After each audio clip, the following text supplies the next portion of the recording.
Chapter 24, Monday, March 26, money saved, $298.32. Mr. Hardaway frowned when he handed me the leash for Amber, his border collie. I stood on his porch with Mrs. Merriweather, the poodle, Jim Jam, the beagle, and Max, the Jack Russell Terrier. My first multiple dog walking appointment. I wanted Malcolm to book 5 dogs at once, but he only managed to book 4. He was probably right that I should start small, but eventually I'd walk 20, 30 dogs at the same time. I'd probably set world dog walking records.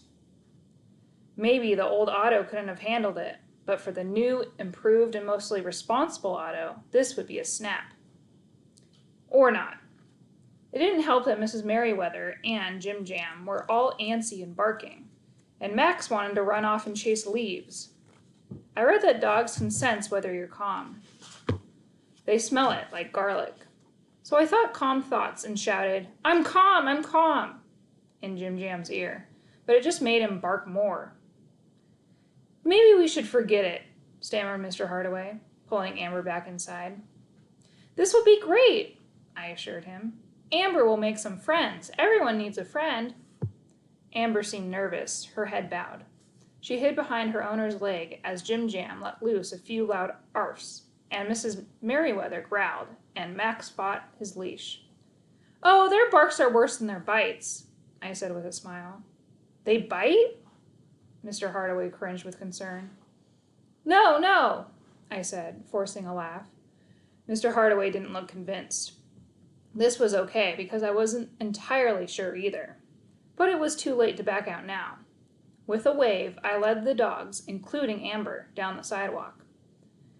When walking a group of dogs, they are supposed to move in unison, like an army platoon. That's what all the dogs do in online videos. But there must have been a secret to walking them that no one told me. Amber shuffled slowly forward. Jim Jam quickly rushed forward while barking at things. Max wanted to go somewhere other than the direction we walked. Mrs. Merriweather just wanted to poke the other 3 with her nose, mostly in their behinds. They kept crisscrossing each other, so their leashes got all wrapped together. I had to stop every few feet to untangle them. "Stop doing that, Jim Jam," I pleaded, as he tried to jump on a jogger passing on the right. "No, this way," I shouted to Max. "Just calm down, guys. I'm calm. Be calm." Max growled in response. Amber growled in return. Mrs. Merriweather poked Jim Jam with her nose. We were halfway down the street when a biker rode by us. Jim Jam leapt at him. "Come on, guys, we can't just settle down," I howled. Jim Jam growled at the biker, jumping over Amber, who got down on her back and lay still. "What are you doing?" I screeched. Amber just lay there. I shook her to get her moving, but she growled at me. Then Max rolled onto his back, so I scratched his stomach, but that seemed to make Amber jealous because she barked, and then Mrs. Merriweather started poking me with her nose. "Stop it!" I bawled. "Guys, we have to walk!" Finally, we all stood up, and we made our way slowly down the sidewalk, Jim Jam and Max wanting to go in different directions from each other and from me. But we inched onward. Jim Jam saw the squirrel first. Jim Jam barked and then froze. The sudden stop made me stumble. The stumble made me let go of his leash. So I tumbled forward. I spied the squirrel standing under the tree. It hesitated for a moment. I was still stumbling, and then it took off. Squirrels are fast. Jim Jam barked twice and took off after it, but not before smashing into Amber. Amber's and Max's leashes got tangled up, and Amber's sudden jerk yanked the leashes from my grasp. Mrs. Merriweather poked my behind as I was finally stopping my stumble, and then I tripped over her. I had the choice of either letting go of her leash or landing on my nose. I chose to save my nose. And just like that, all the leashes were flying behind the dogs, who were all chasing that dumb squirrel. "Help! Dogs on the loose!" I screamed, getting back on my feet and sprinting after them. I couldn't believe I had runaway dogs again. The squirrel had the lead, Jim Jam close behind, followed by Max, Mrs. Merriweather, Amber, and then me helplessly in last place. Jim Jam, Amber, Mrs. Merriweather, guys! I cried, running after them. Be calm! Oh, come on! They scampered across 4 lawns, over bushes and around trees. The squirrel was way ahead of them. I think it turned around and stuck out its tongue at some point, but I'm not entirely sure about that. It dove through a hole in a fence. The dogs were just small enough to get through, but I wasn't. I had to climb over it, and I fell and hurt my toe. We were in the backyard of someone's house. It was a large house with a big wooden deck and thick bushes crowded together, lining the side of the house. The squirrel had apparently jumped into the bushes. The dogs followed and were stuck. They barked and bit and tried to get untangled. I limped up to them and grabbed their leashes, my head dripping with sweat. Guys, settle down, it's gone, I groaned, panting heavily. They didn't struggle as I pulled them out of the bush, but they were all covered in burrs and yipping unhappily about it. It took a long time to remove the burrs. Max had over a dozen of them. The dogs were antsy, but at least they didn't sprint away again. By the time I got the dogs back to their houses, it was way late. What did you do to Amber? Cried Mr. Hardaway, removing a burr from her coat. Sorry, I missed that one, I said. But I got the others out. Others? Mr. Hardaway looked pretty mad. Amber looked pretty disheveled. Her coat was all ruffled and dirt was caked on her nose. I couldn't look Mr. Hardaway in the eye. He knelt next to his dog, scratching behind her ear. That's okay, Amber. You're home now, he soothed. As for you, he pointed his finger at me, I no longer need your services. You ought to not call Otto. He didn't even pay me. The other dog owners weren't pleased either. I guess I missed a bunch of burrs, but in all fairness, it's really hard to get them out when you're walking 4 dogs. Maybe Malcolm was right. Multi-dog walk tasking was a bad idea. You know what's funny about get-rich-quick schemes? They never seem to work out. I guess that's why there aren't that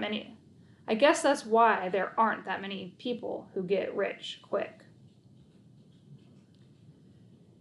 Despite the dog walk incident, I arrived at soccer practice on time that night, thanks to Malcolm's scheduling skills. He had blocked out a big chunk of time and written in thick black marker, soccer practice.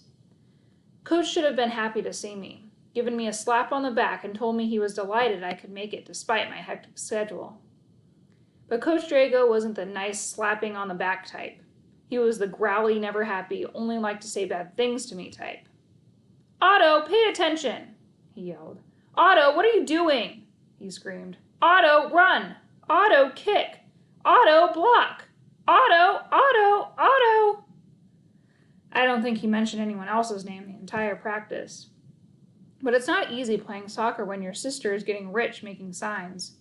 You're really far from earning $500. You're way behind in schoolwork. You have $20 that's not really yours in a shoebox. And your soccer coach keeps blowing whistles in your ear.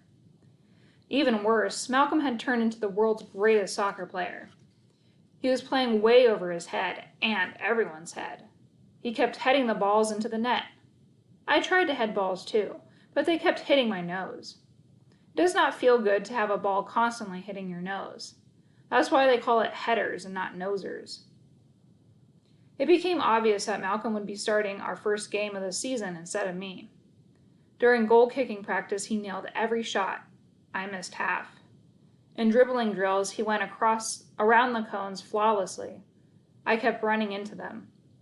In juggling practice, he was a whirlwind of ball motion, and mine kept bouncing randomly away. And then we played a scrimmage. Malcolm played with the starters, and I played with the second string. If only I hadn't taught him so many tricks before the season began. I'm not sure what I'm worse at, soccer or math, I complained to Malcolm as we took a water break. I took a big gulp of water from my water bottle. I can't wait until this month is over. You know what Coach Drago always says? Otto's terrible. Otto, pass the ball to Malcolm. Otto, sit down. There were so many things he said that I couldn't just pick one. Other than that, Malcolm laughed. He says to leave everything you have on the sidelines. If you play, play to win. And if you lose, at least you know you gave it your all. Have you given your pet challenge your all? I think so, I said. That's all you can do. But that wasn't enough. There are no awards for trying hard. No dogs in your house for giving it your best. Do I have a chance of earning $500? I asked, thinking of my shoebox, filled with not nearly enough money. Malcolm shrugged. Unlikely, but you never know, and I do have an idea. Is it better than your last idea? I wish you hadn't insisted I walk 4 dogs at once. What? Said Malcolm, spitting out water from his water bottle. I told you not to walk more than 1 dog. You didn't listen. That's not how I remember it, I grumbled. Do you want to hear my idea? Asked Malcolm. I sighed and then nodded. So my mom subscribes to magazines, right? I could start a dog magazine, I shouted. Brilliant! Malcolm shook his head. No, it's not. You cannot start a dog magazine. That's a horrible idea. But my mom pays for her magazine in advance, right? Last night she sent out a check for the next year of magazines. Why don't you offer dog walking subscriptions? Like a package, pay now, dog walk later. We can do that? I was intrigued. Why not? Say, charge $50 for a pack of 10 dog walks. Normally, they would be $60, so it's a great deal for them, and you get your money now when you need it. I knew it would pay off to have a mathlete champion helping me. You're a genius! I could have hugged Malcolm right there and then, if it wouldn't have been just really weird. And I've been thinking, Malcolm said after taking a swig from his water bottle. You don't have to pay me anymore. I want you to win. My eyes must have bugged out. Really? Are you sure? Don't you want half of your money? 25% is not half, but yes, I'll walk for free from here on out. Or at least until you get a dog. You're the best friend ever. I know. It's about time you recognize my extreme wonderfulness. It's hard to notice your extreme ugliness. It's hard not to notice. It's hard to notice under your extreme ugliness. Cod liver, oil spleen, vomiting rumpus worker, gorilla baiting eel hugger, cockroach-infested motel room, rusted tweezer lover. But we were smiling the entire time. Water break's over, let's get going, yelled Coach Drago, clapping his hands. I couldn't get the grin off my face the rest of practice, even after I tripped over an orange cone during our next soccer drill. Our next chapter is chapter 25, Tuesday, March 27th. Money saved, $316.32.